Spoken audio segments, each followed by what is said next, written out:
Plants can make your aquarium absolutely breathtaking and are so good for so many things in tanks. But what are the best beginner-friendly plants? My name is Jennifer and you are watching Fishy Pet Keeping. Stay tuned!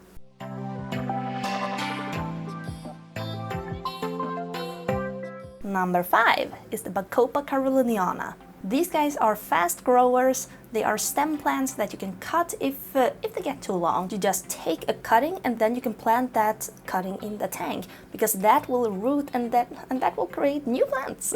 And which is amazing because you can either plant them in your tank or you can sell them. The Bacopa Carolina does not require CO2 as every other plant on this list because it's a beginner-friendly plant and most beginners don't get CO2 for their plants. It's a really beautiful background plant with bright green leaves, and eventually they can turn a little bit pinkish, and if they emerge from the water, they can even flower, which is beautiful.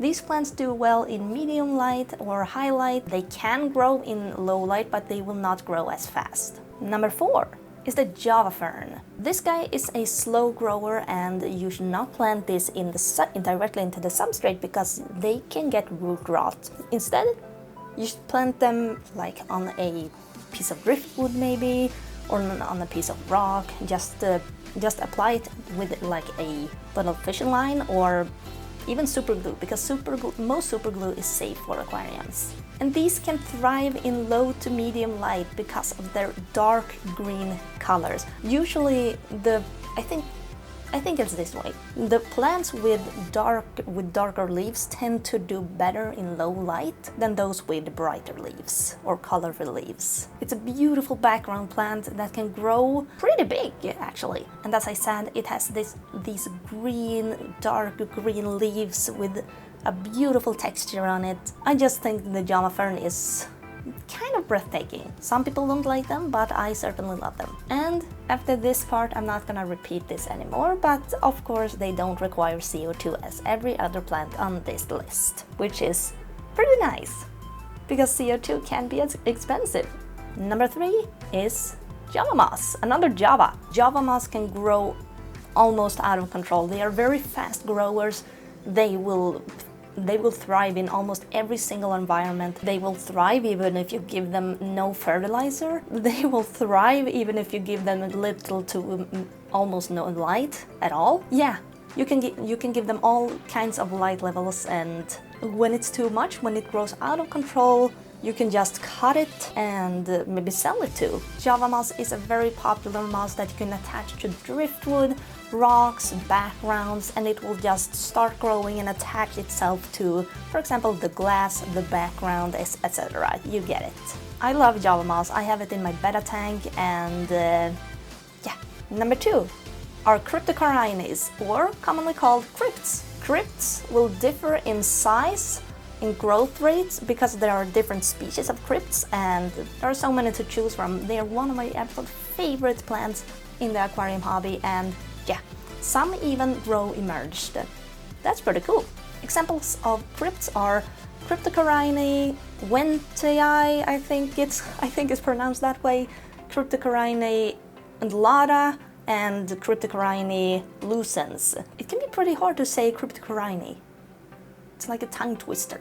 But these guys will require root tabs or aquarium soil because they get their nutrients from the roots. And you can also add liquid fertilizer too, in addition to the root tabs or aquarium soil, because that will benefit them too. And as I said, they differ in size, but they are mainly a middle ground or a background plant. And they can be very, very beautiful. They can take up a whole lot of space, or there are small ones too.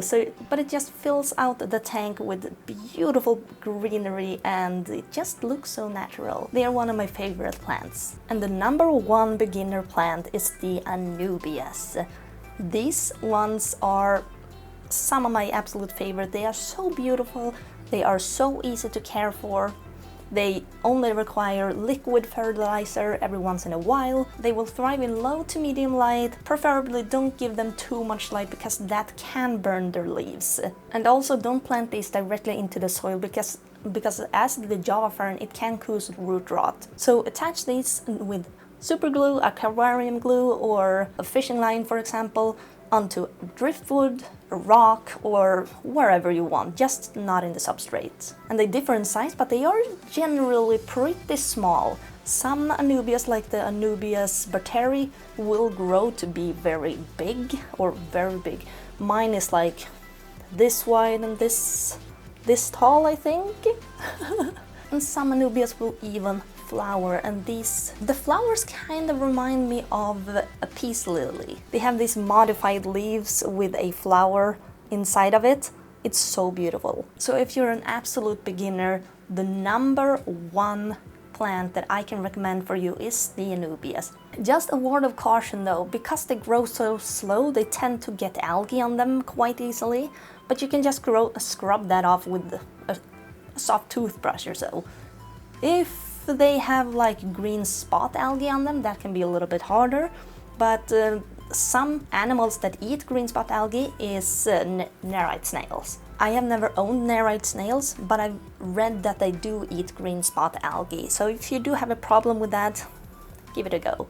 And that was it for this video. Now, if you found this video helpful, then give it a like, and if you would like to see more of these, then hit the subscribe button and also turn on those notifications so you don't miss a single update. And also, I have a Patreon page, so if you would like to support me even more to help me make more of these videos, then I will put the link in the description below. And yeah, thank you so much for watching, and I will see you in the next video.